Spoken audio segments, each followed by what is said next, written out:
Students, तो चलिए आज हम लोग शुरू करते हैं क्लास 9 के एक्सरसाइज 1.4 का क्वेश्चन नंबर 3, जो कि है recall pi is defined as the ratio of the circumference say C of a circle to its diameter say D, that is pi is equals to C by D.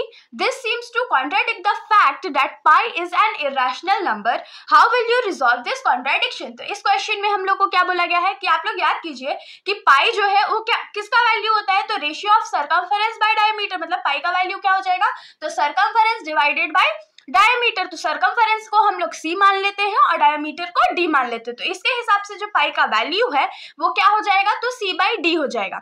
अब उसके आगे बोला गया है, लेकिन हम लोग क्या जानते हैं कि पाई जो है वो एक इरेशनल नंबर है. भाई इरेशनल नंबर है तो उसका वैल्यू सी बाई डी कैसे हो सकता है, क्योंकि अगर सी बाई डी हो जाएगा तो ये तो पी बाई क्यू के फॉर्म में हो जाएगा, मतलब कि इरेशनल नंबर हो जाएगा. तो अब इसके बीच में जो कंफ्यूजन है वो बहुत ज्यादा बढ़ गया ना. तो अब क्वेश्चन हम लोग को बोल रहा है कि अगर ऐसी सिचुएशन में आप फंस गए हो तो बताइए कि इस कॉन्ट्रडिक्शन को आप लोग रिजॉल्व करोगे कैसे. तो अब क्या करें, कुछ तो दिमाग लगाना पड़ेगा. तो चलिए पहले जो क्वेश्चन में हम लोग को दिया हुआ है थोड़ा सा हम लोग उसको समझ लेते हैं और उसके बाद लिखना शुरू करते हैं. तो सबसे पहले हम लोग इसमें क्या लिखेंगे कि हम लोग जानते हैं कि पी क्या होता है, सॉरी पी नहीं, पाई क्या होता है, तो pi is the ratio of circumference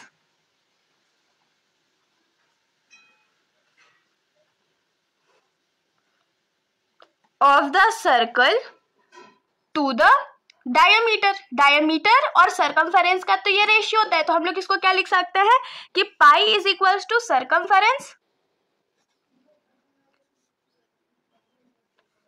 by diameter, और शॉर्ट फॉर्म में हम लोग इसको क्या लिख सकते हैं, तो pi is equals to C by D, ये लिख सकते हैं. तो यहां पर से हम लोग को क्या पता चल गया कि पाई जो है वो एक रैशनल नंबर है, pi is rational.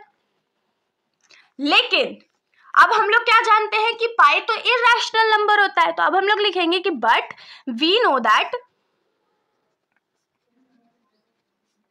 Pi is irrational. लेकिन हम लोग को पता है, तो भाई हम लोग अपने पॉइंट को कैसे प्रूफ करेंगे. तो अब हम लोग क्या करते हैं, इसके लिए थोड़ा सा टेक्निक यूज करते हैं. जैसे हम लोग लिखेंगे कि राइटिंग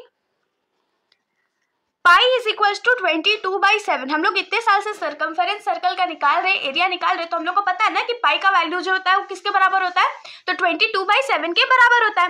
तो इसको हम लोग क्या लिख सकते हैं कि pi is equals to 22/7 is an approximate value. ये कंफर्म नहीं है कि 22/7 ही होगा, ये अप्रोक्सीमेट वैल्यू हम लोग को दिया हुआ है. तो इसमें हम लोग क्या लिखेंगे कि pi is equals to 22/7 is an approximated value. And so we cannot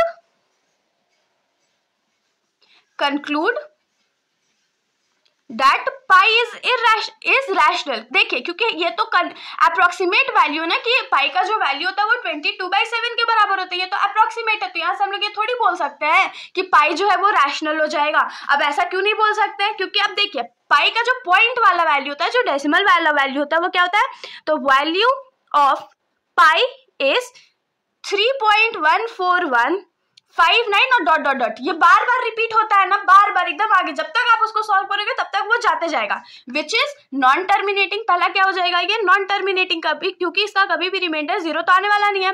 non terminating है और नॉन रिकरिंग है, ये अपने आप को रिपीट भी नहीं कर रहा है. Non terminating, non recurring, whereas, अब क्या, तो वेयर एज क्या हो जाएगा, 22/7 का जो वैल्यू है वो क्या होता है, तो whereas value of 22/7 is 3.142857. अब देखिए पाई के वैल्यू में और 22/7 के वैल्यू में जमीन आसमान का फर्क है ना.